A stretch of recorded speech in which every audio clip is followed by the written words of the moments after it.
Hello, मेरा नाम Sandra है और मैं आपको अपने कनिंग बॉयफ्रेंड के बारे में बताना चाहती हूँ। पिछली गर्मियों में ह्यू और मैं समर कैंप गए थे। वहाँ लड़कियों ने तुरंत हमें तिरछी नजरों से देखना शुरू कर दिया। वो मुझे जलन की नजरों से देख रही थी और उसे क्यूरियोसिटी के साथ। मुझे पहले से ही ऐसी चीजों की आदत थी क्योंकि ह्यू बहुत ही हैंडसम लड़का था और कई लोगों को ये समझ नहीं आता था कि आखिर उसने मुझ में ऐसा क्या देखा। कैंप में भी यही हुआ, लेकिन उस बार टीना नाम की एक लड़की ने तो हद ही पार कर दी। पूल पार्टी में वो मेरे ही सामने मेरे बॉयफ्रेंड को घूरे जा रही थी। मैंने उसे परेशान करने का सोचा। मैं पानी से बाहर निकल आई, ह्यू के पास गई और उसे गले लगा लिया, लेकिन पता नहीं क्यों उसने अचानक मुझे धक्का दे दिया। टीना जोर से हंस पड़ी। मुझे गुस्सा आ गया, इसलिए उसके बाद मैंने उसे जलाने के लिए दूसरे लड़कों के साथ घूमना शुरू कर दिया। आखिर में जब उसे बर्दाश्त नहीं हुआ तो उसने आके मुझसे माफी मांगी और कहा, सॉरी, मैं तुम्हें नाराज नहीं करना चाहता था। बात यह है कि पूल से बाहर निकलने के बाद तुम गीली और ठंडी लग रही थी और इसीलिए मुझे तुम्हें दूर करना पड़ा। हमने अपनी लड़ाई खत्म कर दी और मैंने उसे कैंप से बाहर निकलकर नदी के किनारे रात बिताने के लिए कहा।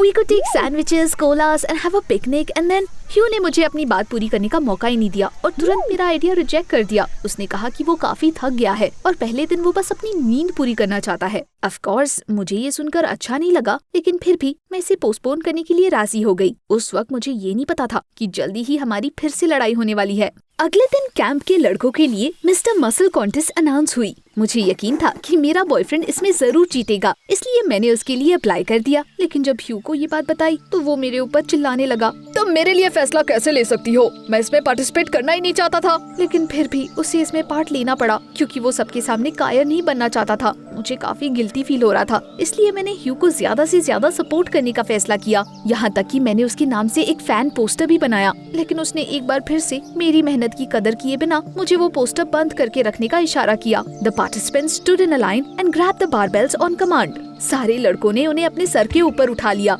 लेकिन ह्यू, उसने तो अभी जमीन से उसे सिर्फ कुछ ही सेंटीमीटर ऊपर उठाया था और उतने में ही वो पीठ पकड़कर जोर से चिल्ला पड़ा। मेरी मॉम एक मसाज थेरेपिस्ट थी और उन्होंने मुझे बताया था कि ऐसी सिचुएशंस में क्या करना चाहिए। मैं दौड़ते हुए ह्यू के पास गई, उसे जमीन पर लेटाया और उसकी टी शर्ट उतार दी। लेकिन जैसे ही मैंने उसे थेरेप्यूटिक मसाज देने के लिए अपनी हथेली गर्म करनी शुरू की, ह्यू उछलकर खड़ा हो गया और चिल्लाकर बोला, स्टॉप एम्बैरसिंग मी। वो टीना के लिए मेरे बॉयफ्रेंड के करीब आने का सबसे अच्छा मौका था और उसने उस सिचुएशन का पूरा फायदा उठाया।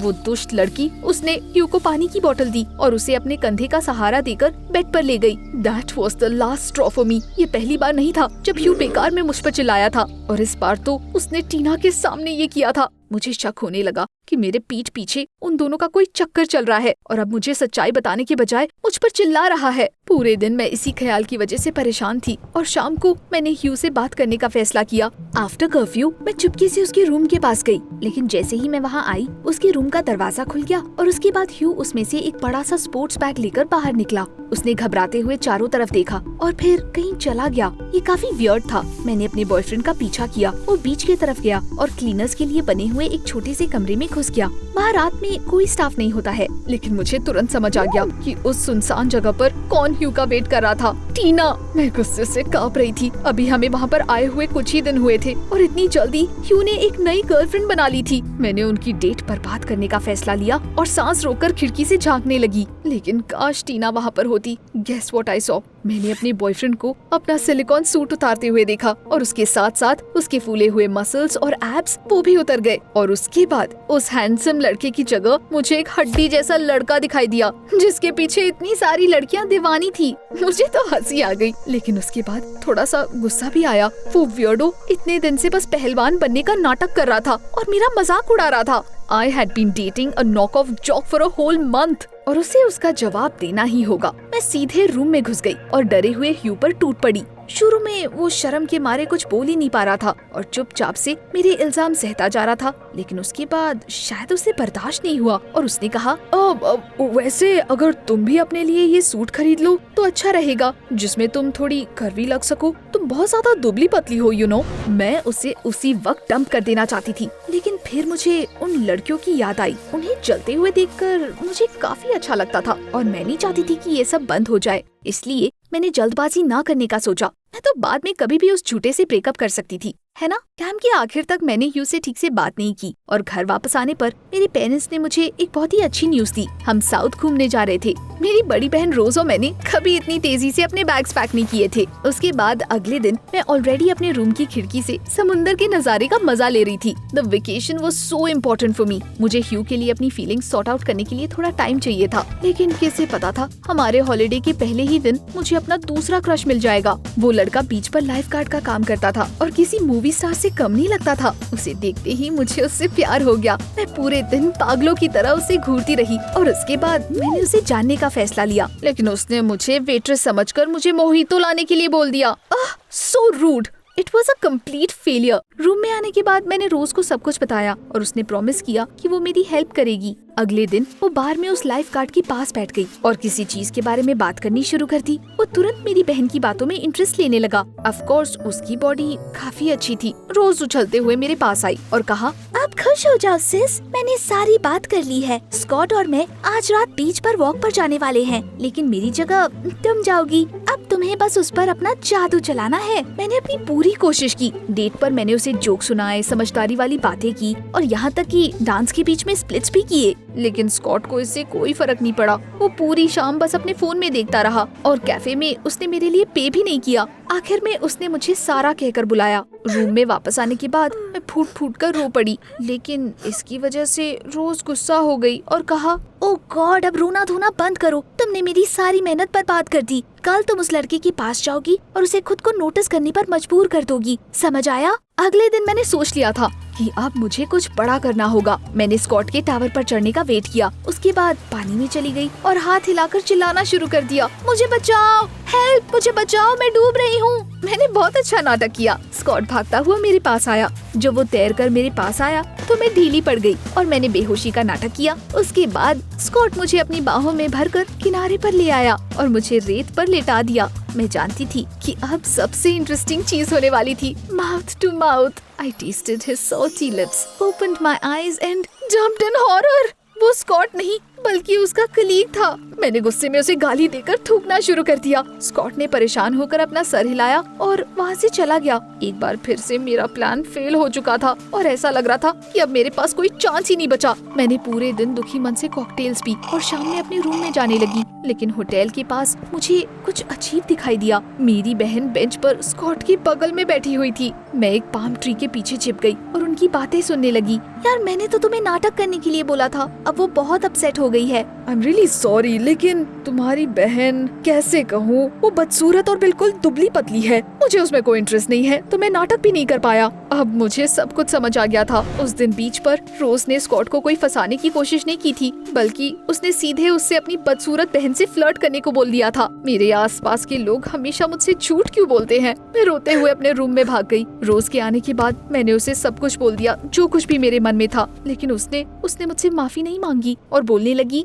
मैं तो बस तुम्हारी सेल्फ एस्टीम बढ़ाने की कोशिश कर रही थी, नहीं तो तुम अपना सड़ा सा मुंह बनाकर मेरा भी वेकेशन खराब कर देती। उस रात हमारी बहुत लड़ाई हुई, लेकिन सबसे भयानक चीज ये थी कि मुझे अपने लुक्स को लेकर इतनी चिंता होने लगी। जब मेरी पूरी फैमिली बीच पर सनबाथ ले रही थी, तब मैं अपने रूम में आईने के सामने अपना फिगर निहार रही थी। Why hadn't I noticed before that I was so flat and angular? मैं किसी छोटी बच्ची जैसी लगती थी। कुल मिलाकर मैं अपनी इनसिक्योरिटीज के साथ घर वापस गई। सबसे पहले मैंने ह्यू से मिलकर उसके आइडिया के लिए हामी भर दी। तुम्हें याद है, तुमने मुझे एक स्पेशल सूट के बारे में बताया था, जिससे मैं थोड़ी कर्वी लग सकूं। मैं तैयार हूँ, show me where to buy it। उसे ट्राई करने के बाद मैं इतनी खुश हो गई। मैंने अपनी सारी पॉकेट मनी उस सूट पर खर्च कर दी। हॉलिडेज के बाद जब मैं स्कूल में वापस गई तो पूरी तरह से मैं बदल चुकी थी। मैं पहले से कहीं ज्यादा कॉन्फिडेंट और सुंदर लग रही थी। लड़कियों ने मेरे ऊपर सवालों की बारिश कर दी। वाओ, तुम गर्मियों में इतनी कैसी बदल गई? फिटनेस और प्रॉपर न्यूट्रिशन से कुछ भी हो सकता है। मैंने पूरा समर जिम में बिताया है और रिजल्ट वो तो तुम्हारे सामने है। लड़के मेरे नए फिगर से अपनी नजरें हटा ही नहीं पा रहे थे। यहाँ तक कि स्कूल के सबसे पॉपुलर लड़के चार्ली ने भी मेरे साथ फ्लर्ट करना शुरू कर दिया। वो तो पहले मेरी तरफ देखता तक नहीं था। सब कुछ अच्छा चल रहा था, लेकिन फिर एक चीज की वजह से मेरा मूड ऑफ हो गया। टीना हमारी क्लास में आ गई थी, वही लड़की जो समर कैंप में ह्यू की दीवानी बन गई थी। स्कूल में भी उसने मेरे बॉयफ्रेंड का पीछा नहीं छोड़ा। शुरू में मुझे उस पर गुस्सा आता था, लेकिन आखिर में मुझे समझ आ गया कि अब मैं उसके लिए कुछ भी फील नहीं करती, तो इसलिए मुझे जलन भी नहीं होती थी। आफ्टर ऑल आई न्यू कि उसके नकली मसल्स के नीचे उसकी असली बॉडी कैसी दिखती है। हफ्ते भर में ही मैं स्कूल में सबसे पॉपुलर लड़की बन गई थी और मैंने ह्यू से थोड़ी सी दूरी बनानी शुरू कर दी थी। जब वो मुझे शाम में कहीं इनवाइट करता था तब मैं उससे झूठ बोल देती थी कि मेरे पेरेंट्स मुझे कहीं जाने ही नहीं दे रहे, इसीलिए मैं घर पर अकेले रह के पढ़ाई करूंगी। वो मेरी बात का भरोसा करके मुझे दिलासा देने लगता था, जबकि मैं असल में चार्ली के साथ डेट्स पर जाया करती थी। हमारा रिश्ता तेजी से बढ़ रहा था और उसके बाद एक दिन उसने मुझे घर के सामने किस किया। उसके बाद उसने मुझे एक पोस्ट कार्ड पकड़ाया और कहा, कल मेरा बर्थडे है, मैं वाटर पार्क में तुम्हारा वेट करूंगा। ये सुनकर मैं परेशान हो गई। अगर मेरा सूट भीगा तो मेरा राज सबके सामने आ जाएगा, लेकिन उसे मना करना बेवकूफी होती, इसलिए मैंने मुस्कुराते हुए उसका इनविटेशन एक्सेप्ट कर लिया। और उसके बाद मैंने सोचा कि मैं पानी से बिल्कुल दूर रहूंगी। अगले दिन मैं प्लान के अकॉर्डिंग चल रही थी। जब सारे लोग पानी में छपाक मार रहे थे और स्लाइड्स पर मस्ती कर रहे थे, तब मैं कोक और पिज्जा के मजे ले रही थी। लेकिन जल्दी ही चार्ली ने सबको बार में इकट्ठा कर लिया। गाइस चलो एक पिक्चर लेते हैं। सब लोग फोटो के लिए एक साथ खड़े हो गए और मैं बिल्कुल बीच में बर्थडे बॉय के बगल में खड़ी थी। फोटोग्राफर ने हमें सिग्नल देकर बटन प्रेस कर दिया, लेकिन उसी वक्त एक बहुत ही बुरी चीज हुई। मेरा सिलिकॉन सूट गिर गया। मैंने चिल्लाकर खुद को हाथों से ढक लिया, पर तब तक बहुत देर हो चुकी थी। सब लोग मुझ पर जोर जोर से हंस रहे थे, यहाँ तक कि फोटोग्राफर भी अपनी हंसी रोक नहीं पा रहा था।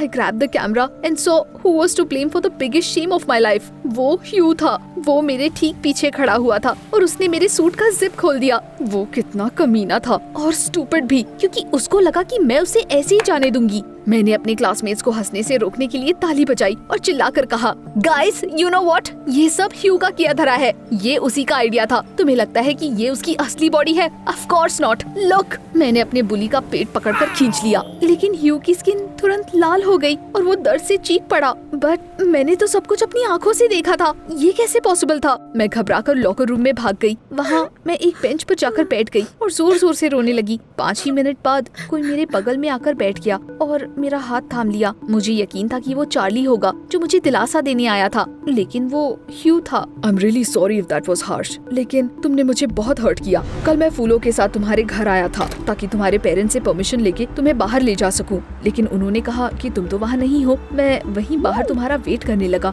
और उसके बाद तुम उस इडियट चार्ली को किस कर रही थी। मुझे बहुत जलन हुई, मुझे बहुत बेचैनी सी होने लगी। ये सच में बहुत बुरा साउंड कर रहा था। किसी और को डेट करने से पहले मुझे ह्यू से ब्रेकअप कर लेना चाहिए था। मैंने अपने आंसू पोंछते हुए उससे पूछा कि उसने अपनी बॉडी वाली ट्रिक कैसे की। अरे दैट वाज इजी। मैं वो सूट तो पहनता ही था, लेकिन साथ में मैं वर्कआउट भी करता था। जब मेरी रियल बॉडी फाइनली उस सूट जैसी दिखने लगी तो मैंने उसे फेंक दिया। उस वक्त मुझे पता चला कि मैं कितनी बड़ी इडियट हूँ। What do you call a girl who foolishly lost such a catch? मैंने तुरंत टीना के साथ उसको इमेजिन कर लिया और मुझे फिर से जलन होने लगी। इतना सब होने के बावजूद मुझे किसी तरह ह्यू के साथ पैचअप करना था। अच्छा, सब कुछ भूल जाते हैं, आज तुम डिनर पर आना, हम सब ठीक कर लेंगे। लेकिन इससे पहले ह्यू कुछ कहता, टीना अंदर आ गई। तुम चल रहे हो ना, मैं तुम्हें मिस कर रही हूँ। ह्यू ने मेरा हाथ छोड़कर कहा, आज मैं टीना के साथ मूवी देखने जा रहा हूँ और हमें ब्रेकअप कर लेना चाहिए। Of course you know why. उसके बाद वो मुझे अकेला छोड़कर चला गया। Everything had taken care of itself. मैं चार्ली के साथ रहूंगी,